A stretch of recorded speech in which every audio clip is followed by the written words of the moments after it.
sunod ora mismo dapat itigil na ang online gambling. Because of the fact, masama na po ang nangyayari. May mga bata na hindi na nag-aaral. May mga pamilya na naghihiwalay. May mga baon na sa utang. Hindi na umaabot sa bahay ang sweldo. Naghihiwalay ang pamilya, nag-aaway-away. May mga karamihan hindi na nagagawa ang trabaho. Take the case of that lawmaker na nahuli, nag-online sabong, yung isa, card games. Nakakahiya naman, di ba? We have to stop this. This is getting serious by the day. So online gambling must, not should, must be stopped. Pero definitely, it is the job. We can only recommend to Malacanang, to the executive, our position right now kasi wala pa po tayong batas. But given the chance, definitely, kung tatanungin niyo ako, ayoko na ng online gambling. So total ban, sir? Exactly. I mean, sinasabi ng executive because may mawawala yung kanilang yung income, of course, we understand that. Pero we also have to weigh yung cons, di ba? Yung effect, social effect. Yung ay nabanggit ko sa inyo, mga bata hindi na nag-aaral, hindi umaabot ng sweldo sa bahay, pa nagsweldo si mister. Mga tao, imbis na magtrabaho, nandoon, pumunta ka sa palengke, pipindot-pindot ng papiso-piso na sa slot machine, yung scatter. Yan ang mga uso ngayon eh. Scatter, sabong. Mabuti pa ito mga ito, legit. Yung online sabong, illegal eh. Di ba? Sir, so pag nag-meet po kayo sa committee, bukas siya. Hello. Check. Ito na. Sir, pag nag-meet kayo sa committee, as chair, you will recommend to conduct hearings on online gambling? I would like to hear sa lahat ng member, what's their opinion? What do you think? Lahat sila tatanungin ko. For now, kasi I believe I had Senator Bongo and Senator Bato de la Rosa as vice chair, and then Senator Rafi as member. Ayaw ko sino pa magpapalista. And I'll definitely ask them anong position, because I will tell them up front my position is. And I will say, ito ang problema natin ngayon, di ba? We need to stop this. But kung mayroon ko kontra, sabihin ko, I want to listen, I want to hear. Ano ba yun? Kasi kung sasabihin na kita ng gobyerno, we understand that. Pero kung mas marami naman yung negative effect sa positive, pwede mo ba patitigil, di ba? Maraming nasisira ang buhay, nalululong, nagkabaon-baon sa utang, hindi na nag-aaral, yung sinanla ng mga gamit sa bahay, things like this, di ba? So, and siguro kailangan talaga pag-usapan, alright? Dahil, alam ko sa executive, we have to convince executive habang wala pang batas. Now, sir, we have to stop this. We've heard naman the pronouncement of the President. Tama naman siya. Pag pinutol natin, sabi ng PAGCOR, mag-underground. Case in point, online sabong. Walang online sabong, pero paano yung isang mambabatas nakakapanood ng online sabong? Bawal yun. Ibig sabihin, nag-ooperate ang online sabong. Itong online sabong na ito, hindi nagbabayad sa PAGCOR, hindi nagbabayad ng taxes, nothing. Diba? So, nasasayang. Nakakalungkot nga eh. Yehey palakpakan na sana, di ba? Nawala ang pogo. Pinalitan naman ng pigo. What's the use? Kung titignan mo nga, mas okay sana eh. Mas okay pa yung pogo because pogo, ang biktima lang noon, mga Chinese, hindi Pilipino. Dito ngayon, Pilipino, tayo. Kasi hindi naman natin ma-access yung pogo. Sila lang doon sa China. Nakakapaglaro ng casino, ng what have you, slot machine doon sa pogo. Philippine Offshore Gaming Operations. EO ang gusto ninyong i-release sa Yeah, exactly. Definitely. Dapat meron tayong executive order, siguro. Pero we have to recommend to the President. Pero before that, I will have to talk to the committee. Where do we go from here? Dapat we're on the same page, di ba? Hindi pwede yung chairman ayaw, pero ilang members ko hindi. Dapat unanimous.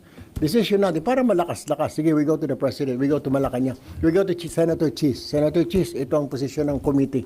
Habang wala pang EO, wala pang one, na definitely the Committee on Games and Amusement is against online gambling. Senator, Sir, Senat- Of regulation po tingin nyo?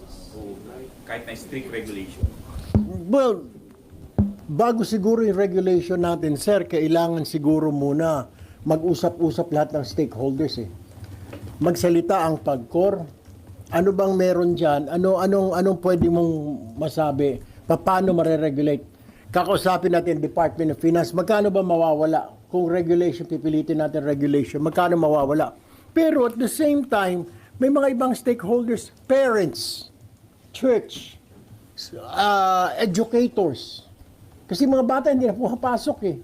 Lahat ng ito, di ba? Kailangan natin tanungin, okay, nailatag na ng PAGCOR yung kanyang, itong gagawin natin, chairman, sasabihin na DOF, itong kailangan natin, pag pinasara mo, mag-underground yan, wala tayong kita. Let's ask the church, what's your stand? How do we solve this? Let's ask the parents, association of parents, teachers, etc. Let's ask everybody, yung mga stakeholders dito, di ba? Let's ask the kabataan, the youth, di ba? Ano sa tingin nyo? How do we solve this issue? Hindi lang kasi ito problema ng gobyerno eh. This is not only the problem of the government. It is the problem of everybody. Every parent, every lawmaker, lahat eh. So, kung maghahanap tayo ng regulation, dapat yun talaga maayos. Di ba? Sir, sorry, makulit. Just to be clear lang. So, kayo po, personally, you want a hearing on online gambling? Yes, I want a hearing kasi wala pa naman kuwan. I really want a hearing. Pero, and then immediately, siguro by next week, as early as Monday or Tuesday, I will conduct a hearing on this matter. I'll call PAGCOR, I'll call the Department of Finance. Sir, in the interim, kung habang wala pang batas, wala pang executive order from the President, gusto niyo rin ba parang sense of the Senate just to express the sentiment of the chamber regarding this? Exactly. That's what we're going to do, sir. Actually, very frustrating nga. Nagbigay ng instruction si PAGCOR Chair Altenco na bawal na yung mga advertisements ng mga sugalan.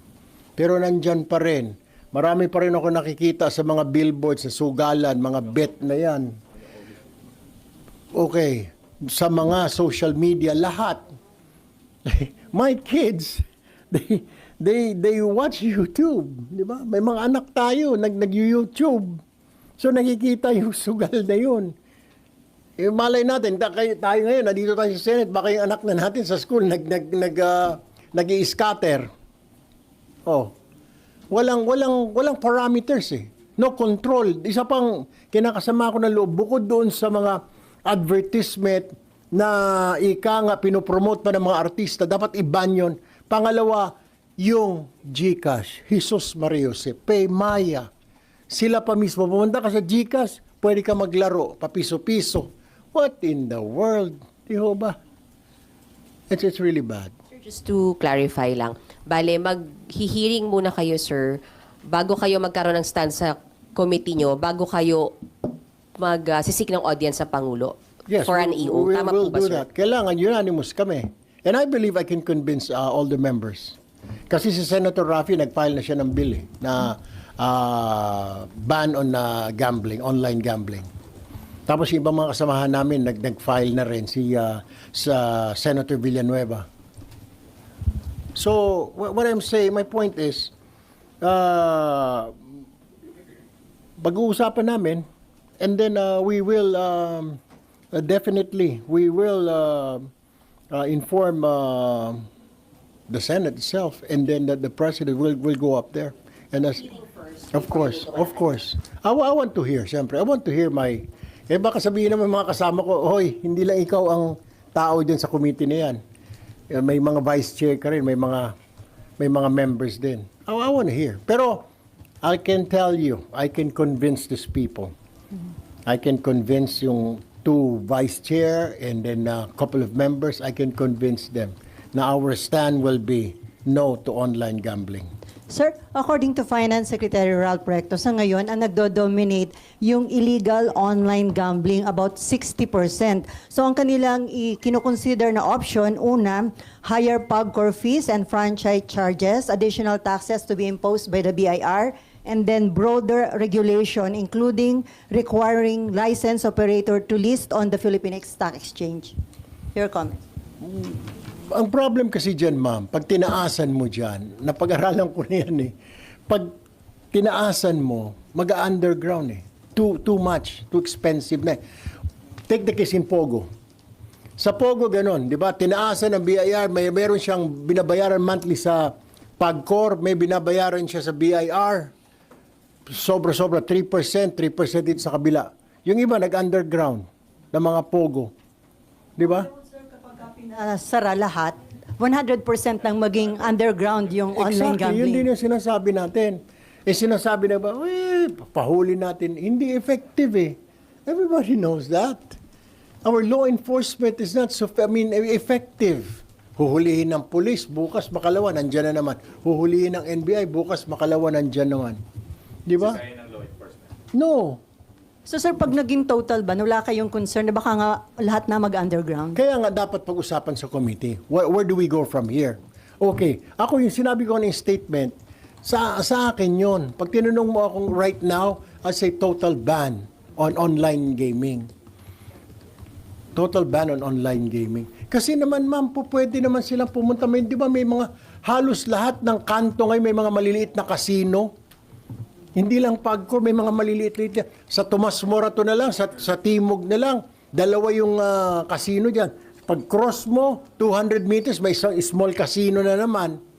You just have to go there, nasa internet yung casino. Lahat naman na, hindi lang PAGCOR. Hindi mo na kailangan pumunta sa Okada, hindi mo na kailangan pumunta sa Soler o sa Resorts World. Kasi kung saan-saan yung casino ngayon eh. Mas maganda nga ho yung gano'n because of the fact na at least dito, titignan, hihingan ka ng ID ng mga gwardiya. Dito sa online, wala eh. Walang parameters. Hindi rin makontrol. Hindi makontrol to admit, hindi rin makontrol ng PAGCOR. That's the thing. Sir, pa-clarify lang ulit. So, kayo po is for total Yes. ban. But you're open to hear the arguments ng mga nagsasabing mas makabubuti po yung regulation. Kaya nga po ma'am, we want to go on a hearing, di ba? And invite all the stakeholders, di po ba? We want to listen sa PAGCOR and then sa DOF, yung representative ng executive branch. Then probably siguro isang youth organization, okay? A parent organization, school organization, church organization, para lahat, di ba? Para, okay, kukontra ko dito, anong sa'yo? Okay. Well, what can you say about this? Let me hear you, di ba? Then from there, then we can talk, di ba? Kung talagang hindi po pwedeng itigil, dahil kailangan natin ng pera, which is talaga namang, ever since, lagi namang walang pera ang Pilipinas, laging bankrupt, dahil hindi namang kayang tugunan ng Bureau of Customs and Bureau of Internal Revenue yung budget natin. So kung saan-saan humuhugot ngayon, particular dyan sa PAGCOR, yung mga ikang social services ng Malacanang, dyan kinukuha ng iba pang mga social services ng pamahalaan. Kung kailangan talagang i-regulate, then pag-aralan na mabuti, then let's put a lot of parameters there. Pero sa ngayon, wala kasi. Di ba? Pumunta ka, buksan ko ito, yung GCash ko, may sugal. Paano pa, tatanggapin ng anak ko yung pera niya doon sa probinsya, kunwari? Nakita niya yung games. Maglalaro ng games, di ba? Anong klase yun? Saan ang control? Sir, babalik lang po ako dun sa nabanggit nyo kanina na lawmaker na nakita allegedly watching e-sabong. Do you think po, una, reaction nyo po dun and kailangan po kaya ng disciplinary action doon? Bahala na po. Dito na po tayo sa Senate. Congress po yun, I believe. Nasa Congress po yun. So, bahala na po yung Ethics Committee doon na mag-discipline sa kanya. Pero, very frustrating when I saw that. We were in session, we were on a break kahapon dyan sa lounge nung pinakita sa akin ng mga senador. Kilala mo ba ito? Sabi ko, hindi ko mamukhaan. Pero, come on. Nandun ka sa Congress. it doesn't matter kung boring yung botohan ng speaker. Mag-antay ka. Trabaho mo yun eh. There's a time kung sugarol ka, which is bawal, di ba? Sinabi na bawal pag government official ka magsugal. Eh kung talagang hindi mo matiis yung kate, hintayin mo na lang, di ba? Hintayin mo hanggang matapos yung ikang trabaho mo sa Kongreso or matapos yung trabaho mo sa gobyerno because pinapasweldohan kami ng taong bayan ninyo para magtrabaho, hindi para magsugal. Nakakahiya naman. You pay us thousands and thousands and then magsusugal lang. Number 2, bad example. Sinabi na nga ng gobyerno, bawal ang sugal. Bawal ka magsugal. Ba't ka nagsusugal? I hope the Congress will do something about it kasi nakakahiya. Sir, dapat din ba i-pursue yung nakita sa video? Kasi nga bawal ang online sugal, pero bakit meron siyang nasa cellphone Dapat tanungin yung mambabatas na yun, anong site ba yan para maimbestigan and report it immediately. Report it immediately to PAGCOR, to the police, to the NBI. Di ba? Para masara yun. Pero maniwala ka hindi. Ay, 2 o 3 yata na sites ang tumatakbo pa. Sir, in and outside of the sorry, Kuya. Sorry. Sir, pero in and outside of Congress or Senate or public offices, di ba dapat di naman talaga nagpa-participate ang mga government officials? I mean, kailangan pa hubang i-remind yung mga kagaya po ninyo? Hindi ko nga maintindihan eh. I don't know. Bakit kailangan nilang gawin yon? Besides, di ba, dapat naman, pagtuunan mo ng pansin yung trabaho mo, di ba? It's work eh. Yun ang sinasabi natin. This is the effect of online gaming. Pati sa mga private, pati sa mga bangko, pati sa eskwelahan, nagsusugal. Driver, pag na-traffic, pati rider, tumabi dahil umulan, nag-scatter muna. Makita mo yan, ganun kasama. Sir, may info na kayo kung sino yung congressman? Hindi ko sigurado. Baka pag nagsabi ako rito, mayari pa. Pero may Sir, starts with letter. Umarap na, sir, tingin nyo dapat yung congressman na yun. Umamin. Umamin na siya, umarap siya, mag-apologize sa... Hindi, dapat. Ang kuwan doon yung leadership dahil kilala siya, di ba? Yung siguro sa yung ethics, di ba? What's happening, nakakahiya naman. Yung dalawa na yung isa, naglalaro yata ng poker. O bilyar ba yun? Halatang halata eh. Pero Senator, yun nga, hindi ba dapat umamin na lang? Kasi lahat suspect naguhulaan kung sino. Para mapadali na din. Para mapadali na ang buhay ng lahat. bilang former. Hindi ko kilala eh. Dapat ang tanungin natin, yung sa Manila Times sa kumuha nun.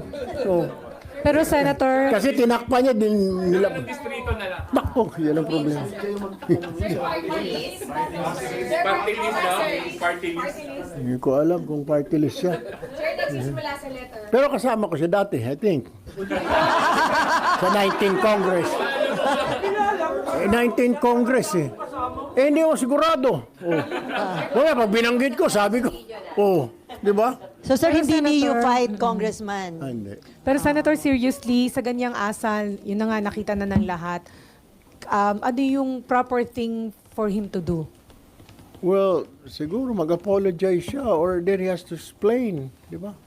Bakit? Kahit nasabihin natin boring, siguro boring nga. Dahil kanya-kanya nagtatayo yung botohan nila kung bakit binoto si Speaker Romales. Pero then you do your job, you stay there. Huwag ka naman magsugal. Dahil binabayaran ka, pinapasweldohan ka ng gobyerno, tapos nagsusugal ka. What?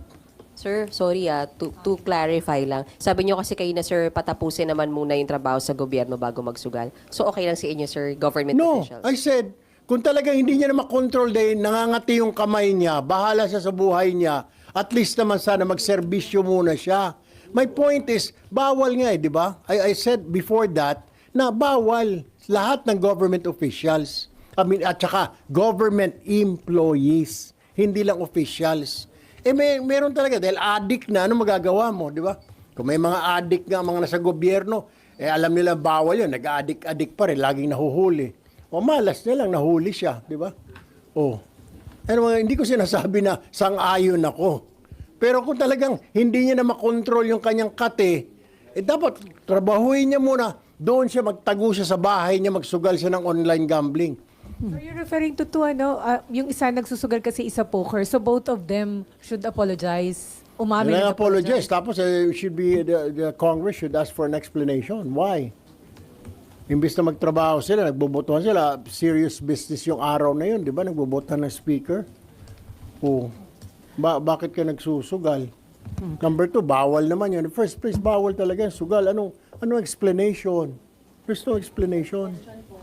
Sir, para ma-address na daw yung mga corruption sa mga government projects like flood control, si SP Cheese, magpa-file siya ng proposed bill na bawal na yung mga government officials at mga relatives na makialam or maging kontratista o supplier ng mga government projects. Tingin nyo yun yung tamang measure para ma-address itong corruption? Hindi lang contractor, ma'am, pati utilities. Dapat wag makialam, wag magnegosyo ang isang politiko, hindi lang sa construction, pati sa mga utilities, power, water, wag makialam ang politiko. Paano? Doon pala sa COMELEC, pag nakita ng COMELEC, out ka na, X. Hindi wag nang tanggapin, i-disqualify na kaagad yun. Kasi, ang tagal ng mga kaso na yan, di ba? Yung construction na yan. Napag-usapan nga nagkatanungan no kahapon sa caucus Sino ba mga kontraktor dito? Wala namang kontraktor. Sa mga utilities, sir. Mga mag-anak sa utilities. Hindi naman natanong. Ang tinanong construction. Ang tinanong lang construction. Pero sa Congress, medyo marami-rami sila. Sir, yung sa impeachment, sir. Tingin nyo, sir, dapat pang ituloy yung trial kahit na may decision na yung Supreme Court? Yun nga pinag-usapan. Kaya ang tagal namin kahapon ano ba talaga? Parang damn if you do, damn if you don't. Sa yung personal position niyo po as Ako? Sir, tatanungin mo? Dapat ituloy. Diba? Tuloy natin. Kasi nag-antay na yung mga tao I mean, everybody, kahit ikaw siguro gusto mo lang totoo kaya ito, di ba? Even the spokesperson of the VP said we're ready. We will prove that the VP did not violate the Constitution, etc., etc. Then everybody siguro, kay tayo lahat dito, we want to see ano ba yung nandyan? Totoo ba yan? Siguro pala naman, paglatag pala ng mga evidence, pieces of evidence sa korte, makikita naman talaga kung may katuturan yung ebidensya o wala, di ba? Yun ang nakita ng Supreme Court May problema Pero syempre, ang tao nag-aantay, then give them a chance. Kung ako tatanungin mo. Pero nga, lumabas nga itong decision, paano yan ngayon? Magkakaroon tayo ng constitutional crisis pag nilabanan natin, di ba? O sabagay, sabi lang, hindi daw itong first time na nagkaganon. Pero kung lalabanan mo, we will have a crisis. And that's a bad example to our people. Kung Senate niya, umubra sa Supreme Court, dapat ang Supreme Court lang nagta-translate ng mga batas natin, di ba? We make the laws, they translate the laws. Di ba? I-confirm lang namin, is there a resolution circulating seeking as the sentiment of the Senate po? A resolution daw po is circulating, seeking the sentiment of the Senate about the Supreme Court decision. And are you willing to sign that resolution? Wala na pag-usapan namin kahapon doon, pero there's no such resolution. Ang napag-usapan namin, humingi yung minority ng hanggang August 6 para ma-review. Sabi ni Senator Ping, kayo mga lawyer, okay lang kayo, Senator Kiko, Senator Pia, paano kami mga civilian? 98 pages. So, pumayag din si Senator Marcoleta. Actually, Senator Marcoleta wants it kahapon. Finish. Pero nakiusap ang minority, bigyan nyo kami ng chance para ma-review. Pumayag po sila Senator Marcoleta.